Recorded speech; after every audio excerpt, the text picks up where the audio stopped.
God doesn't call himself Father. He is Father. In Satan's quest to be God, he has attempted to duplicate every mantle. Now stick with me, because when we stop treating the Bible like disconnected verses and start looking at it as one story, it's interesting how the pieces start to fit together. Jesus didn't say, pray to God who is like a father. He said, our Father who art in heaven. Abba is Father. Now think about Satan's pattern. He doesn't create. He counterfeits what belongs to Abba. So what would someone who wants to be like the Most High counterfeit? A family? Now here's where I want you to search instead of simply believing me. Isaiah 14 describes the fallen ruler, his children, and his seed. The ancient book of Enoch describes the Watchers' rebellion and their offspring, and there are interpretations that connect Satan with the leadership of that rebellion.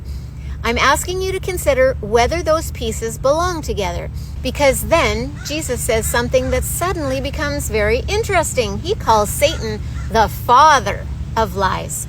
Not simply a liar, a father. Now look at what has happened to earthly fatherhood. Fathers separated from children, daughters wounded by fathers, fathers carrying shame, families fractured.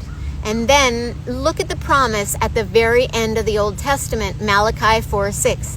The heart of the fathers return to the children, and the hearts of the children to their fathers. Maybe that's not a random ending. Maybe Abba is restoring something the counterfeit has spent generations trying to destroy.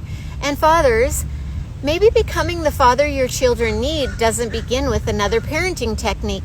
Maybe it begins by getting close enough to Abba to learn fatherhood from the original father, and then letting his overflow reach to your children.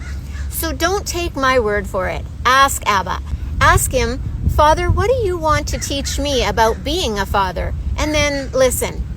I need to share with you this last thought. It was Abba that gave me this mission. Why am I saying this? Because there are men that are going to say and have said, what makes you so special to coach dads? Well, I'll tell you what Abba told me. Because I raised you. You have been reared by me. So if you're interested, the first chapter of my free self-narrated book on YouTube tells how long Abba has been bringing me up in his ways.